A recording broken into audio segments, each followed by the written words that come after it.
Good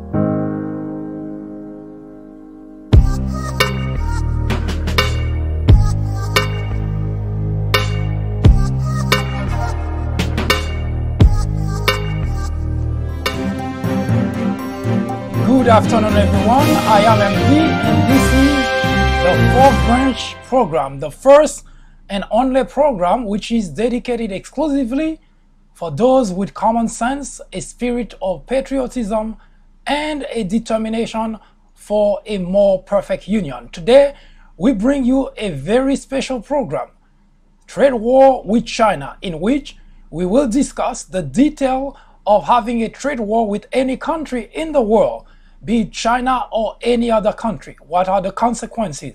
Who wins? Who loses? And who benefits? Who doesn't?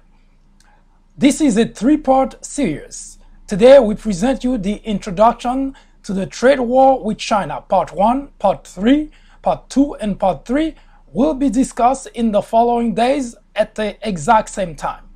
Stay tuned for announcement followed by the introduction to Trade War with China. You are on the Fourth Branch program. Hello everyone, I am MD, and this is the Fourth Branch project, the first and only program which is dedicated exclusively to those with common sense, a spirit of patriotism, and a determination for a more perfect union.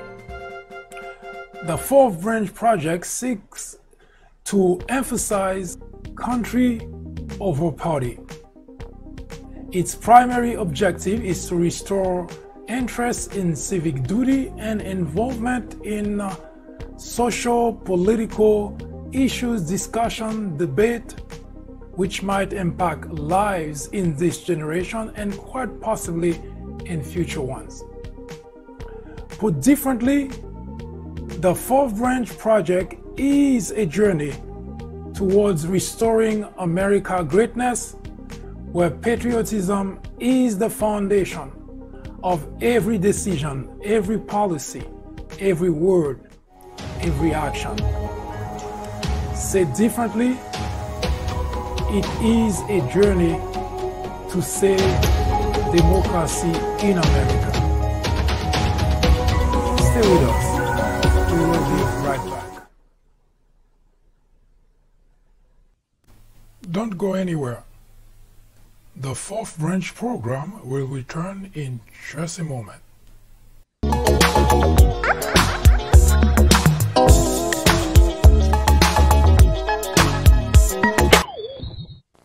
I'm telling you, Michael Jordan himself was right here in my McDonald's. I fixed him the very first McJordan special. Right, Bill.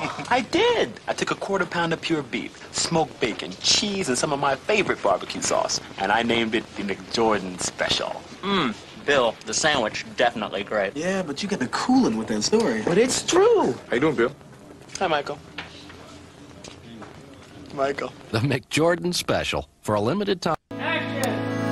Wayfair, you've got just what I need. Everything from my home, you got it for me. I never see selection quite like this. Every color and size in my mind. They got every single thing on my list. And with 70% off, who knows what I'll find. Wayfair, you've got just what I need. Everything from my home, you got it for me. Wayfair, and the shipping was free. Now my home's the home I want. From all of us at Wayfair, find what you need today. You may remember that during the 2016 presidential election, Donald Trump was very vocal about his ability to make things happen. He put himself as the hero who can fix everything and anything. One of the most important topic that he talked about since day one, in fact, the day that Donald Trump made the announcement that he was running for the presidency of the United States, he used China as his springboard to get into the national stage. Donald Trump mentioned that China has been very unfair in terms of trade to the United States. Nobody argues that fact. In fact, in trade in general across the world, there is always a give and take in terms of exchanges between one country and the other. And it has been a long time issue between the United States and China, because people in the United States, or at least the government in the United States, understand that China has been taking advantage of trade with the United States. There has been always a trade deficit between the United States and China, and that's what we're going to explain, and we're going to talk about that aspect in order to give you an understanding as to what does that mean when we say that China is taking advantage of the United States. So Donald Trump paused as the fix-it-all man, and he said that China was raping America. China was taking advantage of America, and when he became president, he will fix all that. But there are a couple of development that happened when Donald Trump became president of the United States. Number one, because his interest shifted back and forth between different topics, different subjects, different ideas, and of course, if we take a look at the Bob Woodward book, Donald Trump doesn't have any strategy, doesn't have any intelligence about how to govern. He simply believes that whatever he has in his mind, if he stick to it and if he does it, everything will just happen, and he will be considered a hero who has made it happen. So when he became president, he did a number of things. But let's stick to the trade war with China. And one of the things that he started doing is start screaming about the bad thing that China was doing to America. But to everybody's surprise, Donald Trump make a 180 degrees turn in regards to China. He stopped talking about putting tariff on China. He stopped attacking China, and everybody's asking themselves, what the hell? We know that that's what he's been talking about. We know that we have been having really a trade deficit with China, and everybody was hoping that at the very least, if nothing else, Donald Trump has a plan to get this thing under control. But it so happened that Donald Trump had a different mindset. With his fight, with his word fight with Kim Jong-un of North Korea, tension raised in the peninsula. North Korea, South Korea, China, Japan, everybody was on edge because Donald Trump is having a war of words with Kim Jong-un, and Kim Jong-un answering back. In the meantime, not only Kim Jong-un was answering back, but Kim Jong-un had missile tests being done, and that actually raised the tension even further. So, by some miracle, people who advised Donald Trump advised him to sit down and talk to China and try to find a solution for that problem, because if that particular war of words escalated with Kim Jong-un, nobody knows what would happen. In fact, one of the missile tests by Kim Jong-un fell very close to Japan's sea, and North Korea even threatened to send a ballistic missile to Hawaii. So tension was very high, and China came to the rescue. So Donald Trump embraced the idea, sit down and talk with Chinese Prime Minister Xi Jinping. it's almost as if those two men became best friends. And Chinese Xi Jinping feel that now he has a leverage, he can negotiate, he has the power. So the way that was supposed to work is the United States put pressure on North Korea to give up its nuclear ambition, and put pressure in terms of financial pressure.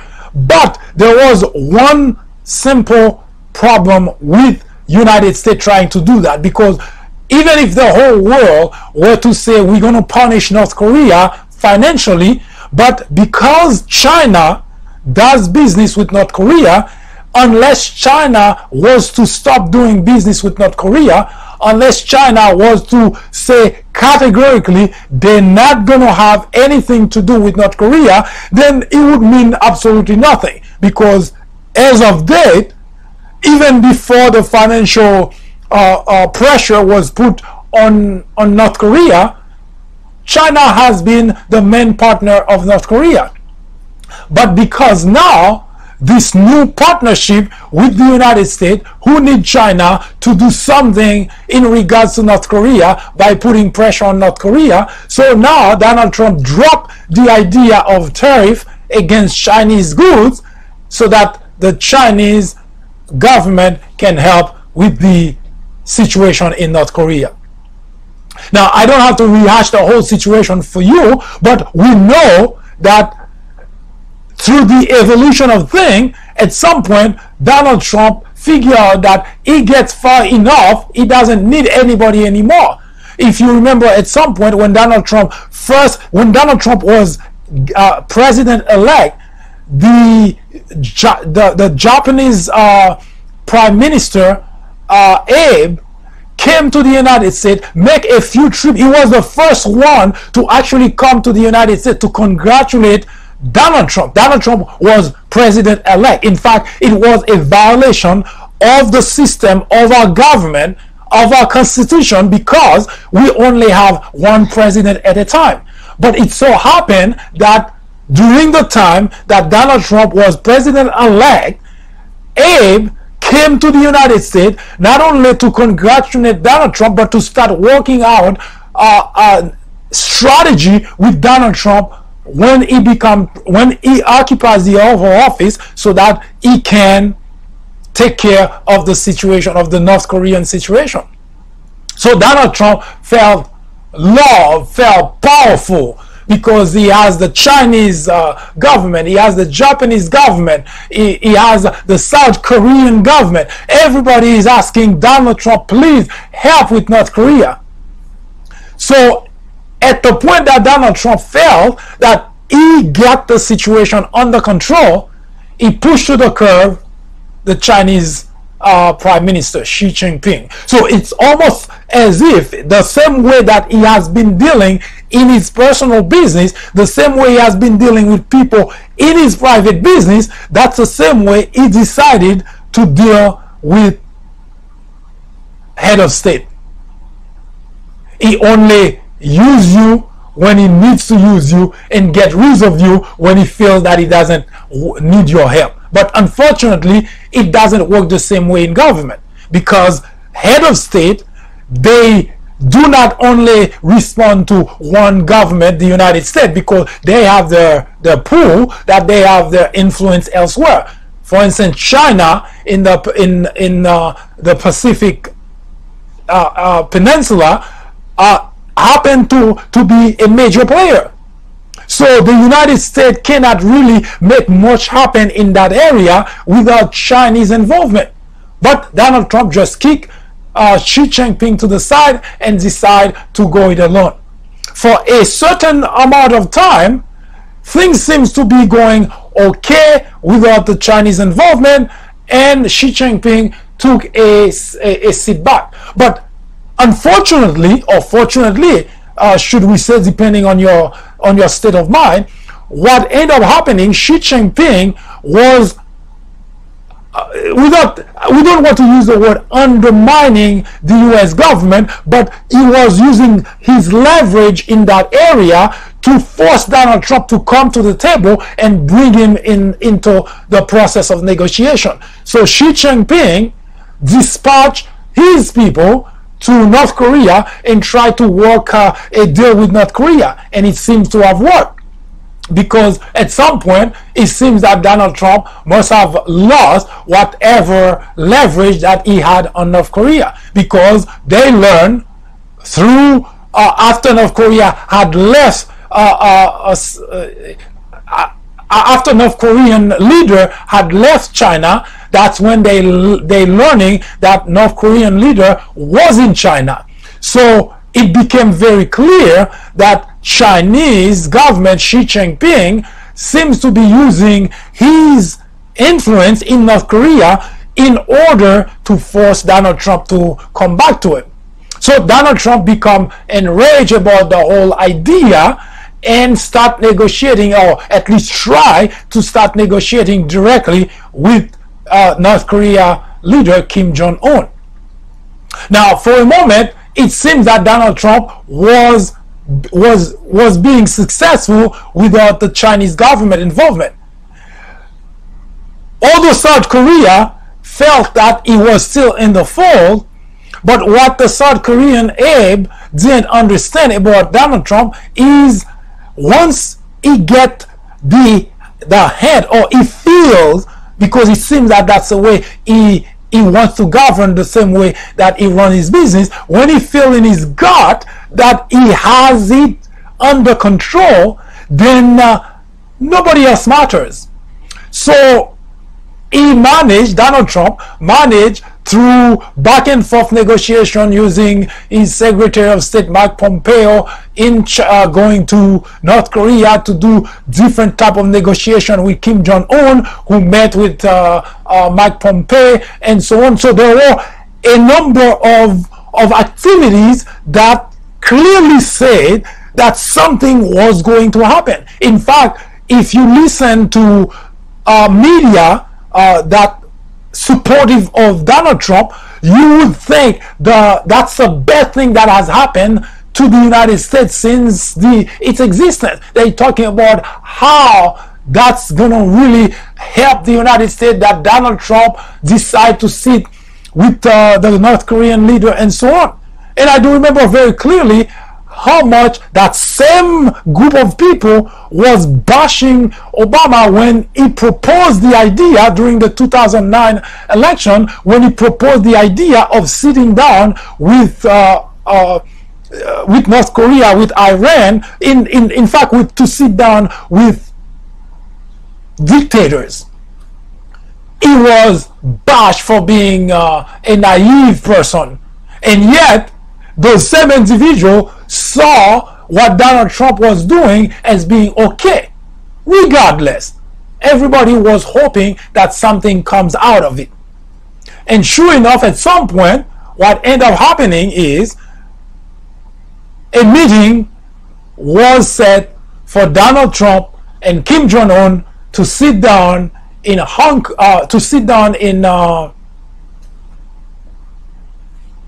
escape me, but they were going to meet in a neutral country and discuss the denuclearization of North Korea.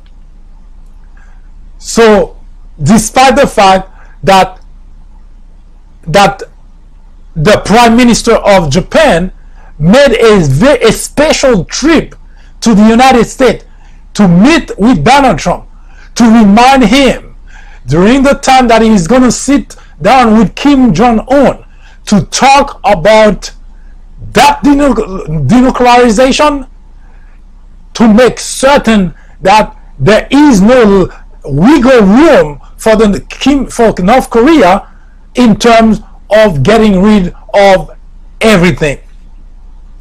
So the Prime Minister of Japan left the United States confident that if the United States succeed, Japan also succeed. So left the United States, and only to learn in the news that Donald Trump canceled the meeting with North Korean Kim Jong-un. The Prime Minister of Japan was never contacted. South Korea was never contacted. They were learning in the news that the President of the United States decided to cancel the meeting. Now, I'm not here to say that the decision itself is bad. The decision to cancel the meeting was because Donald Trump gets word from his advisors that maybe Kim Jong-un was playing him. Maybe Kim Jong-un wasn't going to show up. So in order to avoid the President of the United States being humiliated, so Donald Trump canceled the meeting. So there is absolutely nothing wrong with that. But what was wrong is the fact that those players that I just mentioned, at least the South Korea, at least the Japan, should have been notified before Donald Trump put out a statement in the news and say the meeting is canceled. Because those people are not just interested parties, but they are concerned parties, because anything that happened in the peninsula, they would be affected, impacted the most and the first. So they have a huge stake in this negotiation. So after the meeting was cancelled, it's pointless to say that everything seems to be going sideways. But Kim Jong-un wanted that meeting and tried to reconnect with the Trump administration. They work out the detail again in the back end, and finally a date was set, and Kim Jong-un and Donald Trump was going to meet and was going to discuss denuclearization. It should be noted that this second time that was going to happen, Prime Minister of Japan, Abe, as well as South Korea, didn't try to be too involved.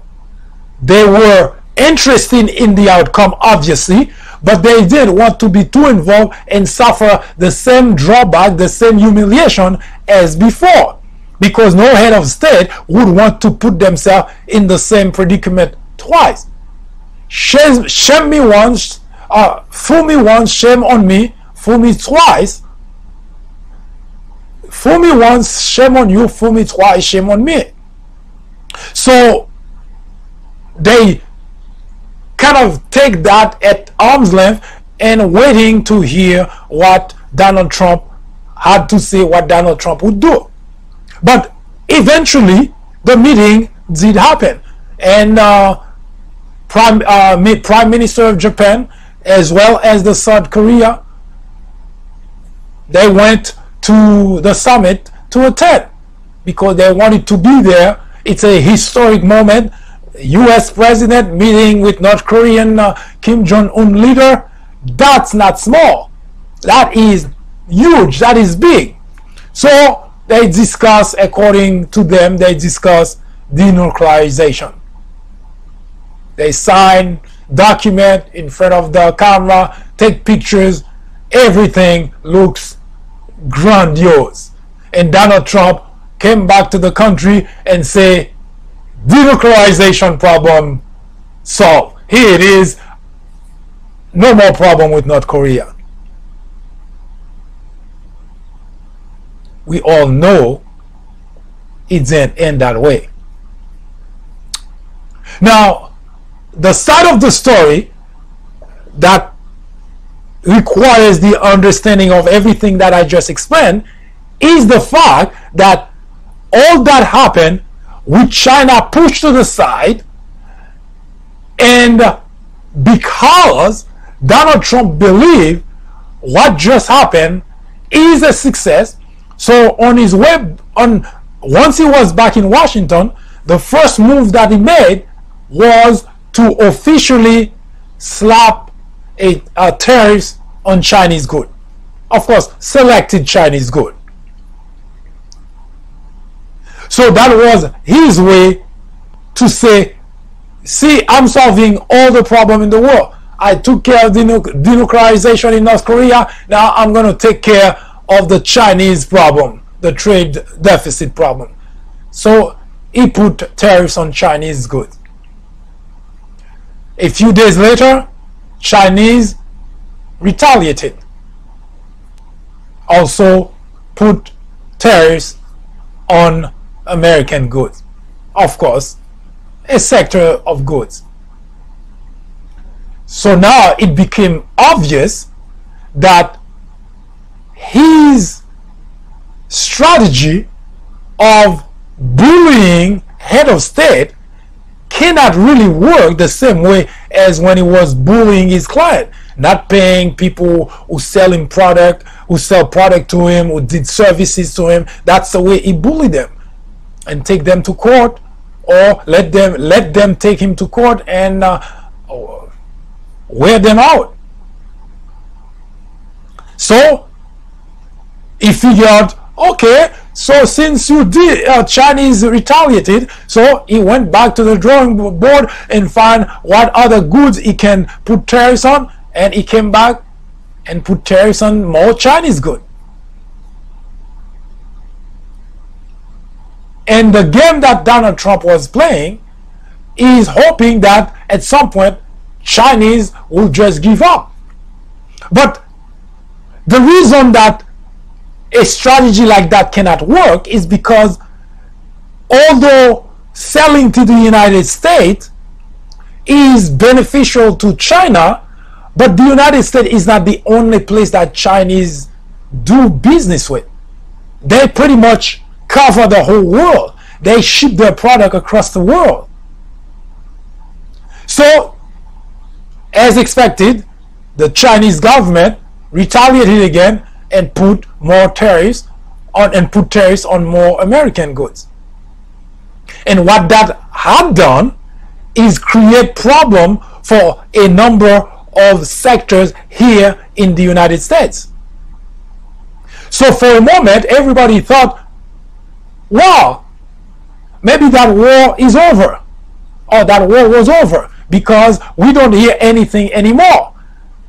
It was like it was a calm. But as expected, in reality, Donald Trump always used circumstances, events, in order to, that's the way he feels, to control his own way, not because he has a strategy, not because of anything, but because he feels that if there is something that's going on that's troubling him, by creating a different problem, he creates a diversion towards that different problem so that he can feel better about himself. Because the problem that's going on doesn't disappear. But in his mind, he thinks the new problem solves the old problem. Again, the reason we're talking about more tariff again is because last week a bombshell, which we talked about earlier, a bombshell was dropped that Paul Manafort not only pleaded guilty to all the charges that were put on him both in Virginia and Washington, but on top of that he decided to cooperate with the special counsel, which is a bombshell because nobody saw that coming. And this is one of the big surprise that Donald Trump never expected to have, because if you remember, just a few weeks prior he was praising Manafort for hanging in there, and the idea of a pardon was being discussed by his legal team. So that bombshell shook Donald Trump to the core, because Manafort knows a lot of things, a lot of the corroborating statement, a lot of the corroborating information that Robert Mueller have. Now Paul Manafort will be able to say yes, yes, yes, no, yes, etc., and add more detail to that. So Donald Trump is shaken to the core. So Donald Trump does what Donald Trump always do. it creates another problem so that it can forget about the current problem. So the trade war is back on the surface. Don't go anywhere. When we come back, we will discuss the actual meaning of a trade war with China. What does it mean for the United States? What does it mean for the Chinese businesses, for the Chinese industries, for the Chinese economy? What does it mean for the United States, for the sectors that are affected, that are impacted by that trade war? Don't go anywhere. We'll be right back to discuss trade war with China. Ignorance, they say, is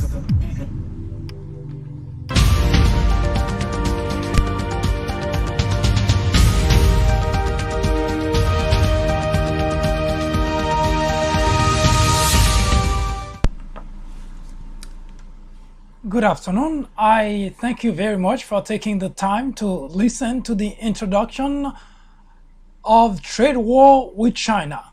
That was simply an introduction. Tomorrow at this time we will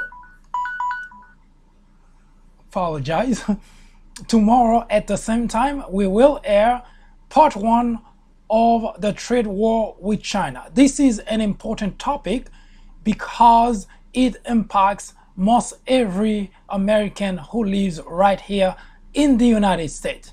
A lot of goods, be it clothing, food, it's endless. Those items come from China. Of course, this trade war will most likely impact most American living right here in the United States. So the detail of that trade war will be upcoming in the next 3 days. We will air part 1 tomorrow, part 2 on Friday, and part 3 on Saturday. Plenty of detail to really give you a sense of what that trade war is doing to the country. Again, thank you for watching. We hope to see you tomorrow at the same time. Good evening.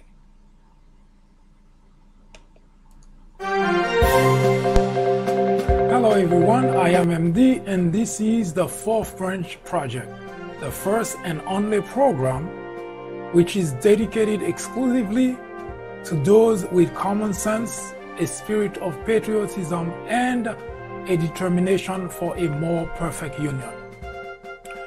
The Fourth Branch Project seeks to emphasize country over party. Its primary objective is to restore interest in civic duty and involvement in social, political issues, discussion, debate, which might impact lives in this generation and quite possibly in future ones.